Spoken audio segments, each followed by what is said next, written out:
నమస్తే, welcome to #you. నేను మీ రాజేష్. గత కొంతకాలంగా తెలంగాణ రాష్ట్రంలో కీలకమైనటువంటి కేసు ఏదైనా ఉంది, సంచలనం రేపినటువంటి కేసు ఉందంటే ఖచ్చితంగా ఫోన్ ట్యాపింగ్ అంశం. ఈ ఫోన్ ట్యాపింగ్ అంశం ఒక తెలంగాణలోనే కాదు, ఏపీతో లింకులు ఉన్నటువంటి నేపథ్యం. ఆ లింకులు తెర మీదకి వస్తూ ఉన్నాయి. మరోవైపు జాతీయ స్థాయిలో కూడా చర్చ జరుగుతుంది పెద్ద ఎత్తున. అంటే హోంశాఖకు సంబంధించి ఆ హోంశాఖని తప్పుదోవ పట్టించి పెద్ద ఎత్తున పూర్తిగా అంటే ఎవరిని అతిథులు కాకుండా ప్రతి ఒక్క మెంబర్లను కూడా అప్పటి బీఆర్ఎస్ ప్రభుత్వంలో ఉన్నటువంటి కీలకంగా ఉన్నటువంటి ఆ యొక్క పోలీస్ అధికారులే ఇవాళ లిటరల్గా ఫోన్ ట్యాపింగ్ భావించడం, మరో పెద్ద ఎత్తున దాన్ని మిస్యూజ్ చేయడం, అదే అధికారాన్ని మిస్యూజ్ చేయడం, అట్లాగే ఒక సంఘ విద్రోహ శక్తుల్లాగా వాళ్ళని తెర మీద చూపించి హోంశాఖను తప్పుదోవ పట్టించి ఫోన్ ట్యాపింగ్ చేసినటువంటి నిర్వాహకం.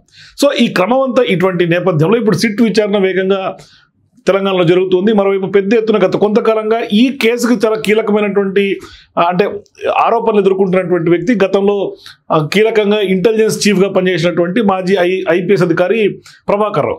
ఆయన్ని తీసుకురావడమే ఒక పెద్ద యుద్ధంలాగా జరిగినటువంటి నేపథ్యం. సుదీర్ఘంగా ఆయన దేశం వదిలిపెట్టి పారిపోయినటువంటి నేపథ్యంలో ఆఖరికి అఫెండర్ అని ప్రకటించినటువంటి నేపథ్యంలో సుప్రీంకోర్టు ఇచ్చినటువంటి కొన్ని గైడ్ లైన్స్, కొంత ఆ యొక్క నిబంధనల ప్రకారం ఆయన తెలంగాణలోకి ఎంట్రీ ఇచ్చారు. సో ఇప్పుడు సిట్ విచారణ ఎదుర్కొంటున్నారు. వరుసగా ఆయన విచారణకి వెళ్తున్నటువంటి క్రమం కొనసాగుతుంది. విచారణ అయితే ఎదుర్కొంటున్నారు.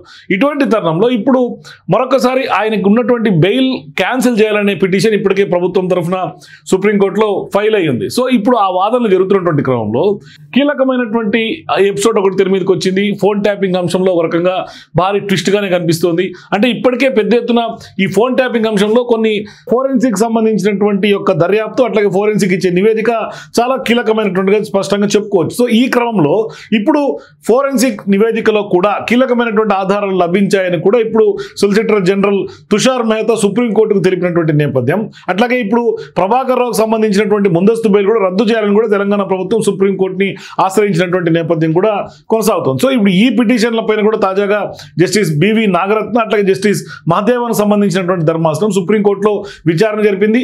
అయితే విచారణ సందర్భంగా ఏదైతే ఎఫ్ఎస్ఎల్ రిపోర్ట్ ఉందో దాని నివేదిక ఇప్పుడు అందిన తర్వాత అందులో డిజిటల్ ఫోరెన్సిక్ కొంత ప్లాట్ఫామ్ నుంచి కీలకమైనటువంటి ఆధారాలు లభించాయని కూడా కోర్టుకి తెలిపినటువంటి విధానం చూస్తుంటే ఖచ్చితంగా ఇప్పుడు ఫోరెన్సిక్లో ఎటువంటి ఆధారాలు లభ్యమవుతాయి. మరోవైపు ఖచ్చితంగా ఈ ఫోరెన్సిక్ సంబంధించినటువంటి రిపోర్ట్లో కూడా కీలకమైనటువంటి ఆధారాలు, డిజిటల్ ఆధారాలు కూడా ఉన్నాయి. అంటే గతంలో వీళ్ళు ఫోన్ ట్యాపింగ్ చేసినటువంటి క్రమంలో చాలా వరకు ఆధారాలని ధ్వంసం చేసే ప్రయత్నం చేశారు.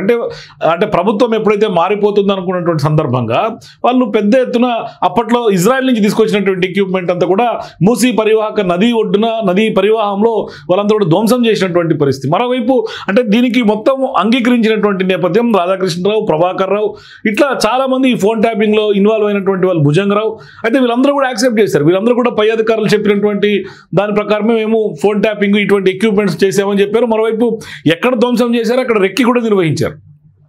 అంటే అది మొత్తం అంతా కూడా రెక్కి నిర్వహించి ధ్వంసం చేసి తర్వాత కూడా దాన్ని సీన్ రీక్రియేషన్ కూడా చేశారు ప్రభుత్వ అధికారులు, సిట్ అధికారులు. అయితే ఈ క్రమంలో ఇప్పుడు సుప్రీంకోర్టులో ఇప్పుడు ఫోరెన్సిక్ సంబంధించినటువంటి ఎఫ్ఎస్ఎల్ రిపోర్ట్లో కూడా ఆధారాలు లభ్యమయ్యాయి, డిజిటల్ ఆధారాలు ఉన్నాయని కోర్టుకు సమర్పించినటువంటి నేపథ్యంలో ఇప్పుడు ఖచ్చితంగా ఈ వ్యవహారంలో మొత్తం అంతా తానే నడిపినటువంటి ప్రభాకర్ ఎవరైతే ఉన్నారో ఆయనకి కొంత ఖచ్చితంగా బెయిల్ రద్దు అయ్యే ఛాన్స్ స్పష్టంగా కనిపిస్తుంది. సో ఇప్పుడు ఈ వాదనలు మొత్తం సుప్రీంకోర్టు విన్న తర్వాత మొత్తం నెక్స్ట్ విచారణని అక్టోబర్ 14 అయితే వాయిదా వేసింది.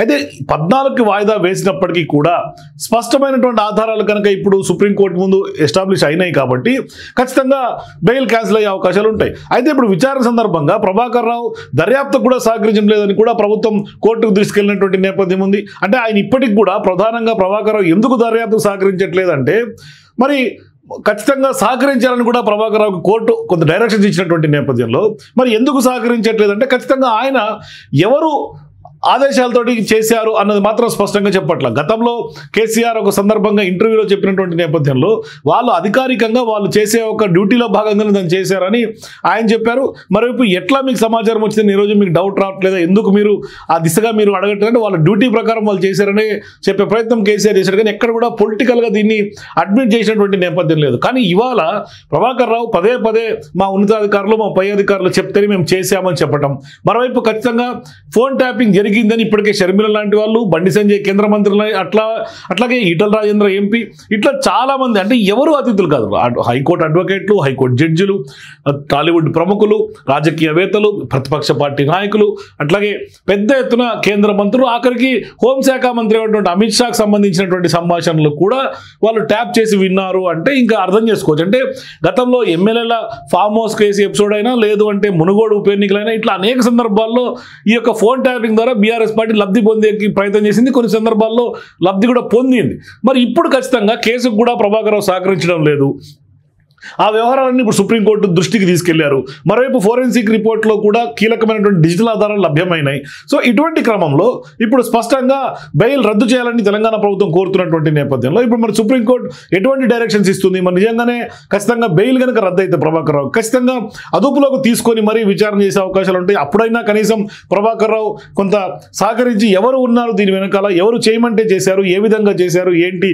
ఎందుకంటే ఇప్పుడు చాలామంది ఈ కేసులో ఇన్వాల్వ్ అయినటువంటి వాళ్ళందరూ కూడా ప్రభాకర్ రావును పక్కన పెడితే భుజంగరావు కానీ, ప్రణీత్ రావు కానీ, రాధాకృష్ణరావు కానీ, లేకుంటే ఇంకా చాలామంది ఇట్లా పెద్ద ఎత్తున పోలీసు అధికారులందరూ ఉన్నారు. వాళ్ళందరూ కూడా ఒప్పుకున్నారు ఏం జరిగింది, ఎలా జరిగింది, ఏ విధంగా చేశాము, ప్రభాకర్ రావు ఆదేశాలతో చేశామని వాళ్ళందరూ చెప్తున్నారు. సో ఇప్పుడు ప్రభాకర్ రావుకు ఆదేశాలు ఇచ్చింది ఎవరన్నది కీలకమైనటువంటి పాయింట్. మరి ఇప్పుడు డిజిటల్ ఆధారాలు కూడా ఫోరెన్సిక్ ల్యాబ్ నుంచి వచ్చినటువంటి నేపథ్యంలో మరి ఎటువంటి సంభాషణలు, ఎవరు ఆదేశాలు ప్రభాకర్ రావుకి ఇచ్చారన్న అంశాలు ఏమన్నా సుప్రీంకోర్టు దృష్టికి ఏమన్నా సిట్ తీసుకెళ్లే అవకాశం ఉంటుందా? ఎందుకంటే సిట్ చాలా లోతుగా దర్యాప్తు జరుపుతోంది. ఏ ఒక్క అంశాన్ని కూడా, ఏ ఒక్క కోణాన్ని కూడా వదిలిపెట్టకుండా కొంత విచారణ జరుపుతున్నటువంటి క్రమంలో ఖచ్చితంగా ప్రభాకర్ రావు బెయిల్ రద్దు చేయాలనే అంశం మీదే కొంత సుదీర్ఘమైనటువంటి వాదనలు సుప్రీంకోర్టులో వినిపించారు. మరి ఇరుపక్షాల వాదనలు ఉన్నటువంటి సుప్రీంకోర్టు తదుపరి విచారణని వాయిదా అయితే వేసింది. మరి ఆ వాయిదా రోజుకి కనీసం ఆ ఎఫ్ఎస్ఎల్ రిపోర్ట్లో ఉన్నటువంటి కీలకమైనటువంటి అంశాలు, లేదు అంటే నెక్స్ట్ వాయిదాలో మరి ఆ వాదనలు విన్న తర్వాత సుప్రీంకోర్టు ఏమైనా బెయిల్ రద్దు చేసే అవకాశాలు ఎంతవరకు ఉంటాయి? సో మీరు కూడా ప్రభాకర్ రావు నిజంగానే ఇప్పుడు ఈ కేసుకి సహకరించడం లేదు, మరోవైపు కేసు సహకరించకపోవడం నేపథ్యంలో కొంత నీరు గారిపోతున్న చర్చ రాజకీయ వర్గాల్లో విస్తృతంగా జరుగుతున్నటువంటి నేపథ్యంలో మరి నిజంగానే ప్రభాకర్ రావు సహకరించట్లేదు, మరి సహకరించాలంటే నిజంగానే బెయిల్ రద్దు చేయాలా? మీ అభిప్రాయాలు కింద కామెంట్స్ తెలియజేయండి. For more videos please watch #.